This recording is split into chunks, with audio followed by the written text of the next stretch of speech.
significance. I say that not in any way to downplay what's happening in Syria, but there we're talking about huge human tragedy of hundreds of thousands of lives, but in Congo, millions of lives. Huge ongoing problems across with at least 70 armed groups in the Kivus, massive violence against men and women right across some of the country. When we were fortunate to go to Kananga, which was relatively peaceful, we met the governor there, who I was pretty impressed with. Actually wanted to get on with things, get started with work down there. But really, we came back really concerned, and so we wanted, those of us who were on the committee, Pauline, myself, and others, wanted to take this up in Parliament at every opportunity and say, what is the international community doing? How is it engaging? So, for instance, when the Prime Minister reported back this week on Monday on the European Council meeting last week, I asked what discussion had there been in the European Council about the political situation in DRC, and she was quite frank and said none, in effect. So, despite the strong work, the strong interest of all European Union member countries in DRC, in their interest, all of our interest in peace in DRC, democracy and reconciliation in DRC, there was no discussion at that forum, which I found very, very disappointing. Neither was there any discussion about South Sudan, which is a bloodbath, nor was there any discussion about Burundi, where you'll get to perhaps a low level of nevertheless very significant extrajudicial killing going on at the moment, which has an impact on eastern DRC. So I am very concerned about, on the face of it, the lack of international engagement in DRC compared with other parts of the world. Now, I'm delighted we've got Jamie here, because Jamie's going to be able to tell you, Jamie and his colleague, Dane Delakia, who I've had a huge amount of interaction with over Burundi, and who I believe has done a great job in working on Burundi, despite it being an incredibly difficult situation. He will be able to give you much more on what the UK government is doing in respect of DRC. But please be assured that this is a matter which those of us who care deeply about the DRC and indeed other countries in the region, but who have seen the history of DRC and want the DRC to fulfil its huge potential, we are following this very closely in the House of Commons, and we will not let it go, and we're very glad that the Foreign and Commonwealth Office is doing the same. So with no further ado, I hand you over to maybe my good friend John Bosco, and to thank him for all he does to raise this matter. You can be sure he's a great advocate with parliamentarians of what is going on in DRC. We are all at one on this, that we want to see a peaceful and prosperous DRC, which has huge potential for the whole of Africa and indeed for the rest of the world. Thank you very much, John Bosco. And please, if you'll forgive me, I will step out, but I'm going to make every effort to come back in and just listen to your discussions when my committee meeting is finished. Thank you. Thank you very much, Jeremy.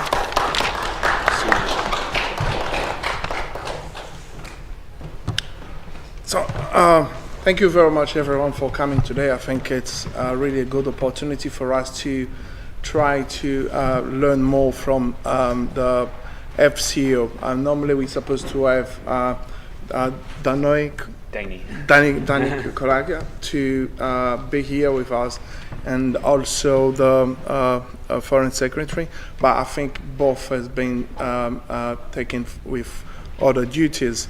So we have the opportunity to have Jamie here so that we can try to look at matters regarding the DRC. I believe for the last in the last year, matters around DRC has come, really as an important issues with the international community. Looking at Britain, what has been doing, I think we had 2 or 3 meetings already with the FCO in the last year regarding the issues around the DRC. So what is that the pressure or issues which has been spoken for the last year was targeting the national election taking place in DRC. So we are whole in, and we're having all that idea that election have to take place, supposed to take place this year, and pressure has been quite really high since 2 years now, I believe. it's been high, but the response from the pressure to the coming from the government has not been really positive to trying to have election this year. So we had the UDPS and also others party trying to push for national dialogues for the last 2 or 3 years.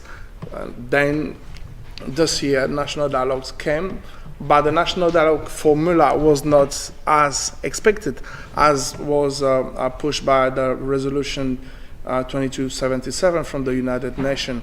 So the national dialogue took place without the majority of the opposition, which has resulted to an agreement which is not really welcome by the Congolese population. Not only the Congolese population, also the Congolese diaspora, which we all belong to. So France has been quite very vocal to trying to push for continuity of the dialogues, and we saw the French foreign secretary trying to push for more dialogues and more engagement. But till now, we have not heard from the UK of seeing UK trying to push for more. To be more vocal, as has been the American and also the French and also the Belgium. So there is something that we need to look at on that area. So national dialogues has taken place, and now at the moment as we know that the crisis is still there, the issue is not finished, and then we are going to the end of the year, which is the 19th of December, according to the Constitution. Mr. Kabila don't have to stay in power, and then the Congolese needs to ensure transfer of power. I don't want to say transition, but transfer of power. So we need to know mainly how the United Kingdom is trying to push for a more peaceful and also more credible transfer of power to be done in DRC. So we believe that it's really important. It's really important that the UK trying to address these issues of electoral crisis in DRC in a peaceful and firm manner. And I think last time when we had a discussion with you at IFCO, we come across with a question that if Mr. Kabila government push hard and do not respond to the will of the majority and use force to get through December to January, and I did give you a scenario that here we are in January, Mr. Kabila is still in power, and what are we going to do? So that was one of the questions, if you still remember. Okay. Yeah. So I think the people would like to learn more what's going to be the strategy and action that UK is going to take at the EU level, at the UN level, and I believe also from the African Union level, because we have today, as we're sitting here, there is a summit taking place in Angola, and then that summit, and we are not expecting a lot coming from it. You know, I'm not for the hard way. As you know, our organization is Peace International. We are for peace, but advocating for peace, we need also to try to see, right way of finding peace. But what is happening in Angola, we do not think that is going to help to address the issues in a peaceful manner. So we are really worrying with the summit, which I have the time to read on my way here, to read the introduction of President Dos Santos, which he approved the the national dialogues, calling for those who are outside to try to join the national dialogues, which we all are happy about the dialogues, but we are worrying about the way that this dialogue is taking place and trying to also ignore what is the main point and also what is the you know where people are really worrying to address. So we want to know, how are you going to address this at EU level, UN level, African Union level, and also we want you to articulate clearly, you know, measure or necessary measure to be taken in case of humanitarian crisis and also in terms of repression taking place in DRC. So as advocate for person, also as a UK citizen, I believe that we have that right to ask to our government, the UK government, that what they are doing in order to address this issue. So we will need also to know more about this election by itself, our UK and the UN partners, I mean the UN partners or international community are going to work in assisting the election to take place in Congo. And to reason why we did ask for someone from DFID to come here, so we know practically what the resource that UK is putting in place in order for us to have election in DRC. So it's not only about having election, but also trying to see what are the resource that the UK is trying to put in place, and what is the role of the diaspora to that, because many of us here are not going to be, you know, some of them could become, you know, trying to go for MPs, or you never know, and but diaspora can play a big role in trying to monitor the upcoming election and trying to play a very neutral role in observation. My organization, Peace International, in 2011, we took part at the observation of the election. One of the guy, maybe he's gonna come very soon here, took part as member of Peace International, as a UN, as a EU observer. So it was really good. So we want more engagement. We want more conversation. And not only on discussion as it is, but trying to be more proactive and more practical in things as it's going to be happening in DRC. So I believe that yeah, that will be my introduction. Thank you very much.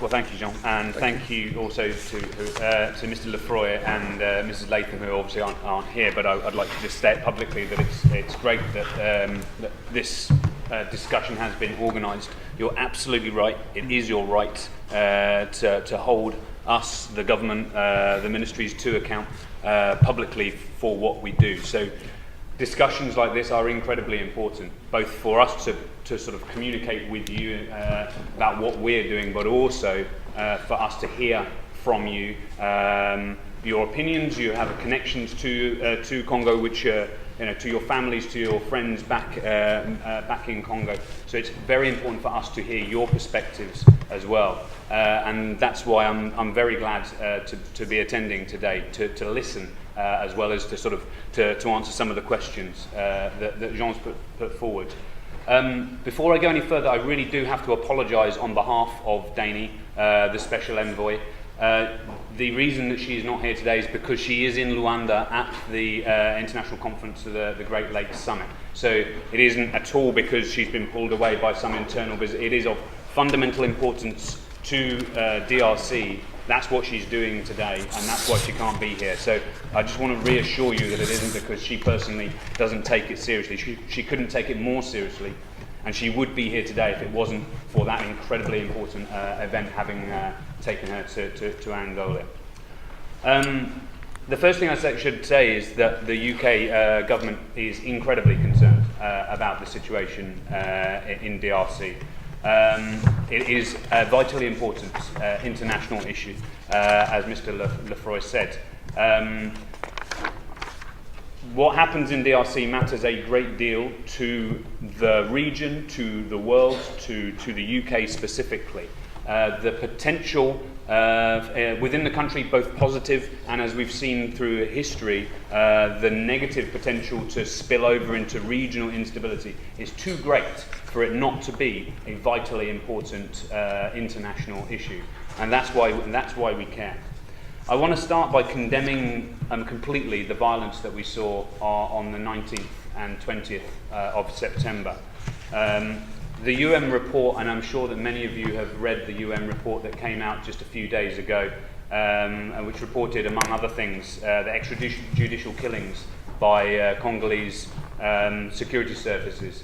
It makes for harrowing reading. It's unbelievable that this sort of thing could have taken place.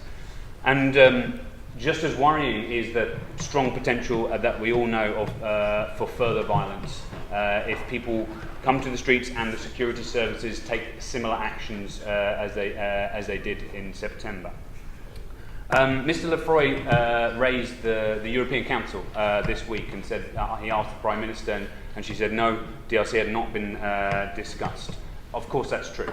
However, it was discussed at the beginning of last week at the Foreign